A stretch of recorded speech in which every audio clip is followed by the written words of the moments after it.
بسم اللہ الرحمن الرحیم۔ تقی، امام علیہ السلام کا یہ لقب کیوں پڑا گیا وہ تقی؟ دیکھیے ہمارے اس امام سے ایک تعویذ منسوب ہے، ہمارے اس امام سے، بڑی غور سے سنیے گا، یہ ویسے تعویذ گنڈے نہیں جو جنتر منتر والے ہوتے ہیں، امام سے ایک تعویذ منسوب ہے جس کو کہتے ہیں حرز جواد۔ کیا کہتے ہیں؟ حرز جواد۔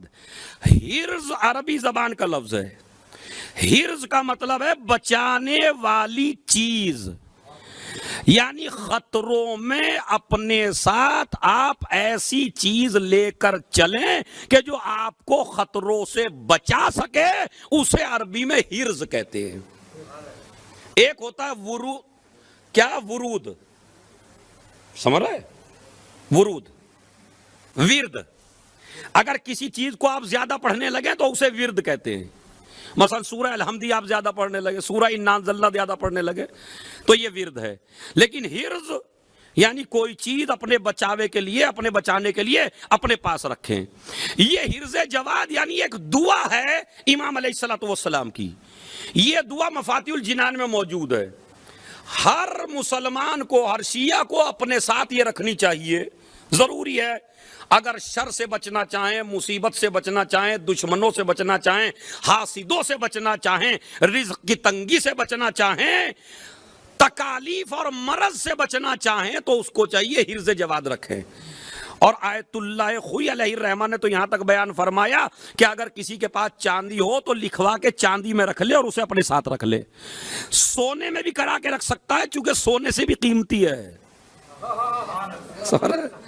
یہ حرز جواد سونے سے بھی قیمتی ہے، مگر مرد سونا نہیں رکھے گا، مرد کے لیے سونا حرام ہے۔ یہ والا سونا نہیں جو رات میں سوتے ہو آپ۔ صلوات پڑھیں محمد اور آل محمد۔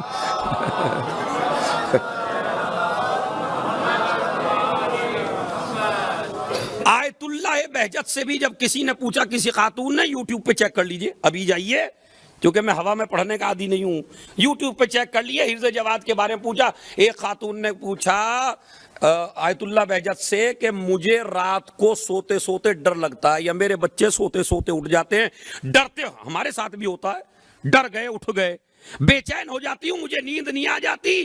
تو ایک مرتبہ آیت اللہ بہجت نے کہا کہ رات میں چاروں قل پڑھ کے سویا کرو۔ اب اگر کسی کے چاروں قل بھی یاد نہ ہو تو پھر اس کو کیا علاج بتاؤں بھائی؟ کتنے؟ چاروں قل، چاروں قل تو پتا ہے نا۔ اور اگر نہیں یاد ہے تو آج کی محفل کی برکت سے آپ شب جمعہ امام زمانہ سے ایگریمنٹ کریے، ہم یہ چاروں قل یاد کریں گے۔ تو چاروں قل پڑھیے، اور حرز اگر اور زیادہ ڈر لگے اور تب بھی آپ زیادہ پریشان رہیں تو آپ حرز جواد اپنے ساتھ رکھیے۔ یہ آیت اللہ بہجت نے فرمایا کہ حرز جواد اپنے ساتھ رکھیے۔ حرز جواد بیٹیوں کی شادیوں کے لیے، حرز جواد تکلیفوں کے لیے، حرز جواد رات کو ڈرنے کے لیے، حرز جواد شر سے بچنے کے لیے، حرز جواد اگر جان کا خطرہ ہو کہیں تو حرز جواد لے کے چلے جائیے، آپ کی جان کو کوئی خطرہ ہونے والا نہیں ہے۔ اس لیے کہ یہ بتایا ہی امام نے اس وقت ہے۔ خود ہمارے 10ویں امام کا، جب 10ویں امام کو دشمنوں کا خوف زیادہ ہوا تو امام نے اپنے بیٹے کے، حالانکہ امام تھے، منتہی الاعمال میں عباس قمی نے لکھا کہ ایک تعویذ باندھا حرز جواد، دشمنوں سے کشر سے بچنے کے لیے۔ اور خود امام محمد تقی علیہ السلام کی شادی ہوئی تھی مامون کی بیٹی سے، اس کا نام تھا ام الفضل۔ ام الفضل ہمارے 9ویں امام کو بہت زیادہ پریشان کیا کرتی تھی، وہ کوئی نئی بات نہیں ہے، آپ کو بھی پریشان کرتی ہوں گی بھائی۔ تو امام محمد تقی علیہ السلام کو بھی پریشان کرتی تھیں۔ اب میں آگے زیادہ کھل کے میں اس لیے نہیں بیان کر سکتا کہ ہو سکتا ہے جو میں پڑھ رہا ہوں میری بھی سن رہی ہو کہیں بیٹھ کے بھائی۔ صلوات پڑھیں محمد اور آل محمد پر۔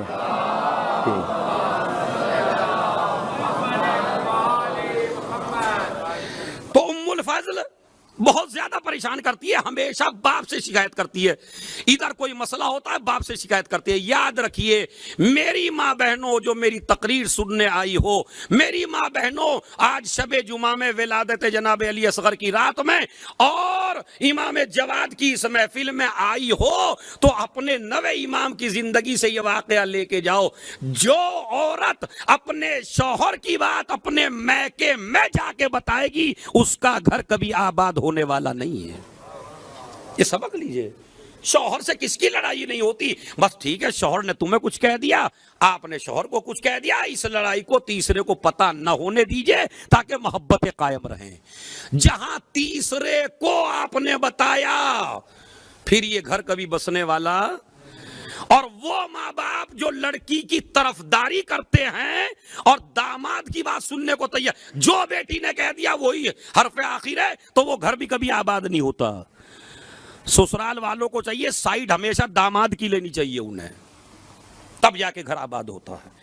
مامون نے یہی کیا، بیٹی کو پہلے تو سمجھاتا رہا، بیٹی شکایت کر رہی ہے، اتفاق سے پتہ چل گیا کہ امام محمد تقی کی تو ایک بیگم اور ہیں، اور کون سبھی کا؟ ارے یہ پتہ چلنا تھا تو بس اب تو پتہ ہی ہے کیا ہوا ہوگا آپ کو، اور پتہ چل گیا تو جا کے باپ سے کہا، باپ ایک دن شراب کے نشے میں موجود تھا، بے حد شراب پیے لیٹا تھا مامون، شراب کے نشے میں اس نے بیٹی کے چڑھائے میں آ کے تلوار اٹھائی، تلوار اٹھا کے امام محمد تقی علیہ السلام کے گھر پہنچا۔ گھر پہنچنے کے بعد امام لیٹے ہوئے تھے، تلوار کے کاری کاری وار کیے، یعنی بے حد زیادہ، اور اپنی جانب میں ٹکڑے ٹکڑے کر دیا امام علیہ السلام کو، اور ٹکڑے ٹکڑے کر کے گھر آیا۔ صبح میں نشہ اترا، نشہ اتر کے کچھ چیزیں یاد آنے لگی، کہنے لگا اپنے غلام سے، رات تو غضب ہو گیا، رات تو مجھ سے بڑا غلط کام ہو گیا، رات تو مجھ سے بہت بری حرکت ہو گئی۔ کہا کیا؟ اس کے غلام کا نام تھا یاسر، یاسر سے کہنے لگا مجھ سے غلط کام ہو گیا، بہت بڑا غلط کام، اور میں نے اپنے داماد محمد تقی کو قتل کر دیا، ٹکڑے ٹکڑے کر دیا۔ اس بیٹی، لعنت کا لفظ کہتا ہے، اس ملعونہ بیٹی کے کہے میں آ کے میں نے اب پچھتا رہا ہے، رو رہا ہے، گریا کر رہا ہے، اور کہتا ہے یاسر ذرا جا کے دیکھو ان کے گھر پہ کیا حال ہے۔ یاسر کہتا ہے کہ میں ڈرتا ڈرتا گیا، امام کا حجرہ کھلا، میں نے دیکھا امام صحیح سالم بیٹھے ہیں، امام کو کچھ بھی نہیں ہوا۔ اب میں نے بالکل، ایک طرف تو بادشاہ کہتا ہے میں نے رات ٹکڑے ٹکڑے کر دیا، ایک طرف دیکھتا ہے تو امام محمد تقی بالکل صحیح سالم ہے۔ ایک مرتبہ کہنے لگا کہ مولا ارید ثوبا یا لباسک، میں آپ کا لباس چاہتا ہوں تاکہ میں اس لباس میں نماز پڑھوں۔ اب امام تو سمجھ گئے نا کس نیت سے لے رہا ہے، وہ کہتا ہے مجھے لباس دیجئے، مگر جواد ہے نا، سقی ہے نا، منع کر نہیں سکتے۔ انہوں نے کہا مجھے آپ کا لباس چاہیے، ٹھیک ہے۔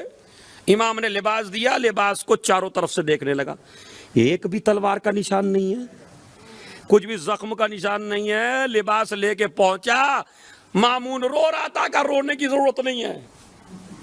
کہا کیا؟ کہا جو تم کہہ رہے تھے میں نے کیا وہ کچھ نہیں ہوا۔ ارے تو ہو سکتا شراب کے، میں نے تلوار چلائی، گیا میں، بھائی پورا یاد ہے مجھے، میں گیا۔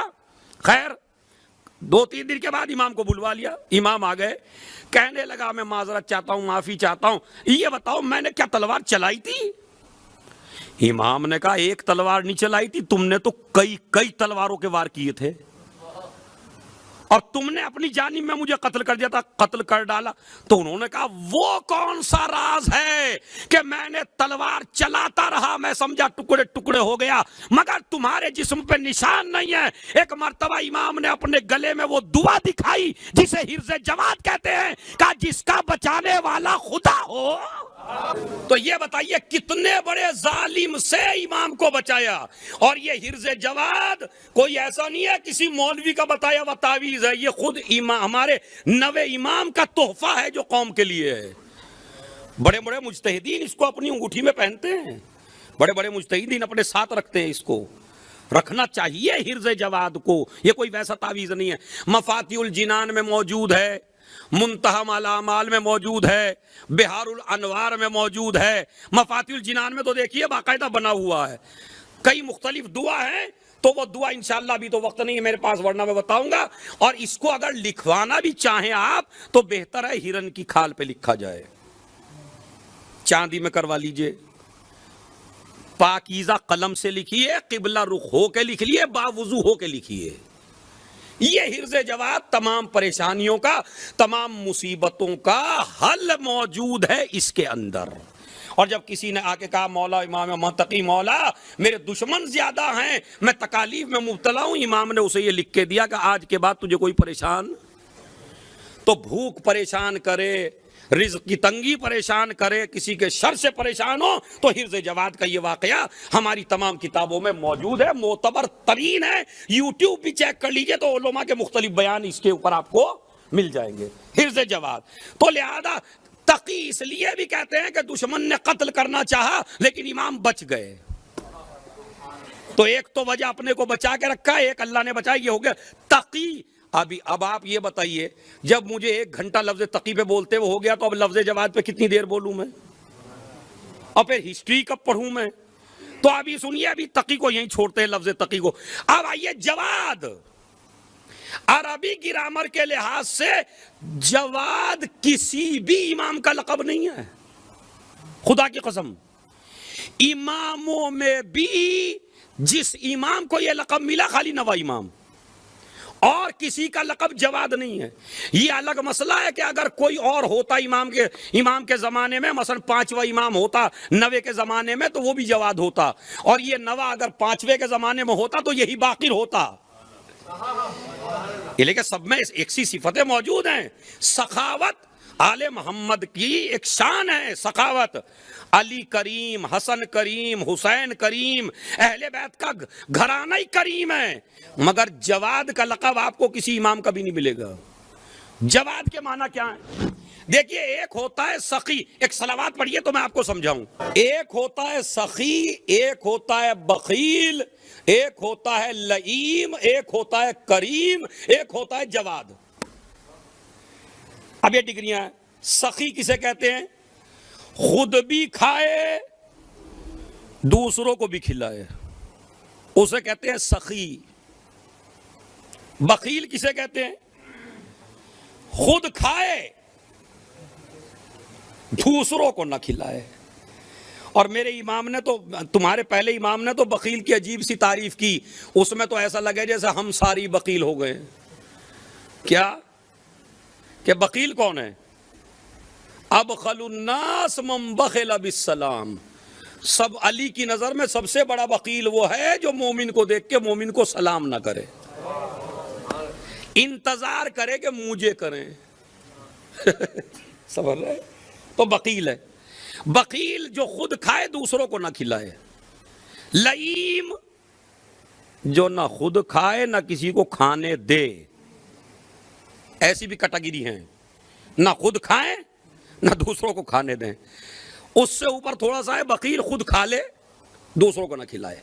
سخی خود بھی کھائے دوسروں کو بھی، یہ گرامر ہے، جا کے دیکھیے گا گوگل چیک کر کے معنی لکھ کے۔ کریم خود نہ کھائے دوسروں کو کھلائے۔ آل محمد سخی نہیں ہے،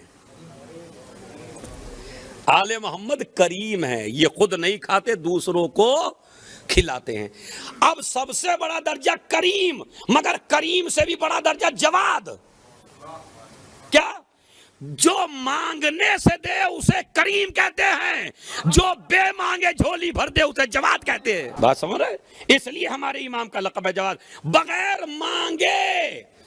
چونکہ داماد تھے نا، باقاعدہ مامون کے حکومت کے داماد تھے، تو ملینوں دینار امام کو ملتے تھے گفٹ میں، وہ بھی رکھتے تھے، خمس آتا تھا وہ بھی رکھتے تھے، زکوٰۃ آتی تھی وہ بھی رکھتے تھے، اور جو چاہنے والے تحفے دیا کرتے تھے وہ بھی رکھتے تھے، مگر کمال کا مسئلہ یہ تھا خود فاقہ کرتے تھے اور اتنی بڑی دولت کو تمام چاہنے والوں میں تقسیم کر دیتے تھے۔ اس لیے ہم اب جس امام کا لقب ہی جواد ہو، جو بغیر مانگے اتنا دے دے، تو اگر آج اس سے مانگ لیں گے تو کیا نہیں دے گا؟